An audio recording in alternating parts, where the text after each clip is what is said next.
Good morning.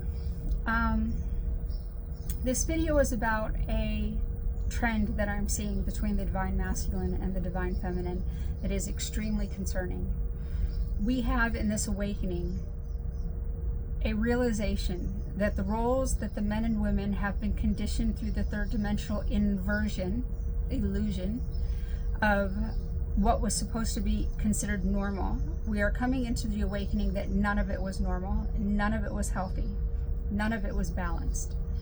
And in the awakening of understanding that, there is coming about two different sects.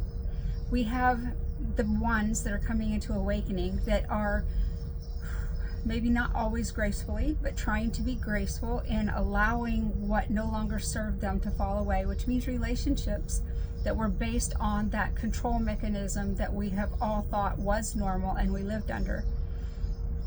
And then there are those that are fighting it. They are not dignified in their release. It's going to go away anyway, but they are not dignified in their release of what was that is no longer serving them. And in that, the division that I'm worried about is you are seeing men blaming women and women blaming men instead of us not blaming each other, but blaming the system that put us into these relationships that were anti-normal to human nature. Do not fall into that blame game, because men and women were created to balance each other. We were created to unify, to balance, to water each other. The relationships that we were in the third dimensional control mechanism, in the systems of oppression that told us that those unhealthy relationships were just what we had to do, those are falling away. And as the control systems fall away, so too will those relationships. And we have two choices. We can stay in the blame game, which helps no one, or we can realize that both parties were wounded. The men were twisted to behave a certain way that was anti their nature, and it oppressed the spirit within the woman. The women were not attacked as the men were, because we hold the higher chakras of the spiritual. And so it's harder for the systems to attack the spiritual, so they attack the earthly grounded, which is the lower chakras, which is what the men hold more of. And so they attacked the men so that they could get them, in the social norms, to treat the spirituality of the woman in an oppressive way.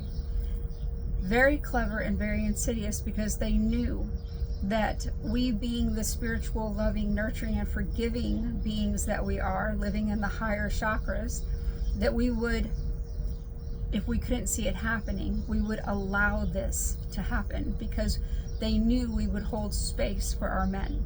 And we did. And we did.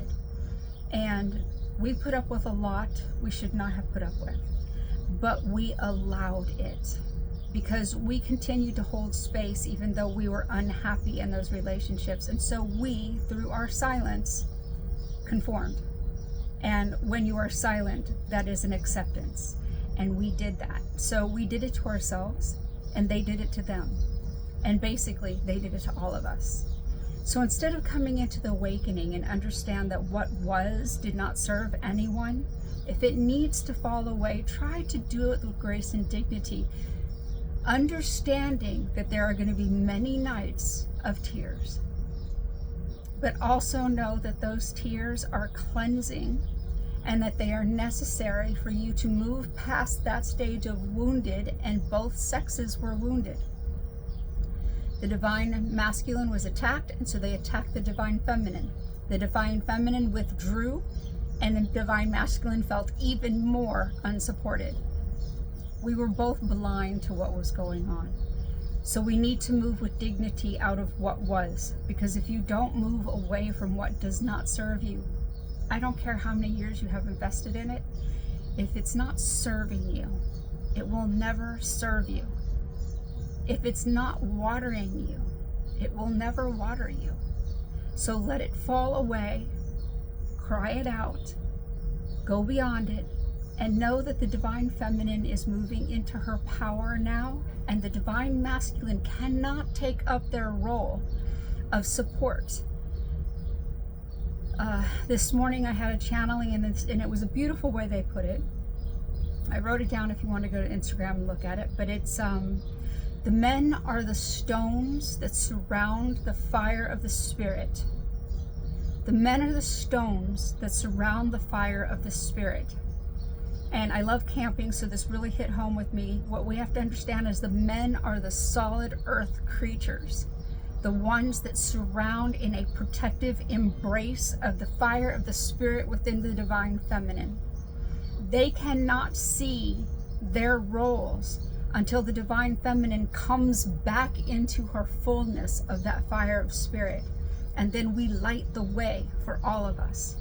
Once they can see again what they could not see before because our light was oppressed, once we are allowed to come back into the fullness of our light, they will be able to clearly see their path. But the divine feminine has to come into her light. And if you are holding on to something that did not serve you, it is never going to serve you. And you are only now oppressing your own light. And you have no one to blame for this but yourself. So move into your light. Know that the divine masculine cannot see the path until we move into our light. When we move into the fullness of our light, they will see and feel their path, what they were created to do, which is a beautiful and fulfilling path. But they can't feel it and they can't see it until you embrace yours. And then when we light up the world, they will see that they are the stones, the protective circle, the arms that hold the spirit of the fire that exists within the divine feminine. So let go what is not serving you. Move into that which will serve you, but you have to move through a period of pain and discomfort before you can get there. But what's on the other side of that is totally valuable and worthwhile, because humanity cannot come into balance and union, male and female, until we realize that we have both been wounded. Doesn't matter how it happened, we were both wounded. Allow yourself to move out of that wounding and into the healing process so that we can balance each other again as we were meant to do, and then move unified together into the new world that we are creating through this forgiveness and this freedom to allow ourselves to be who we are. And so it is.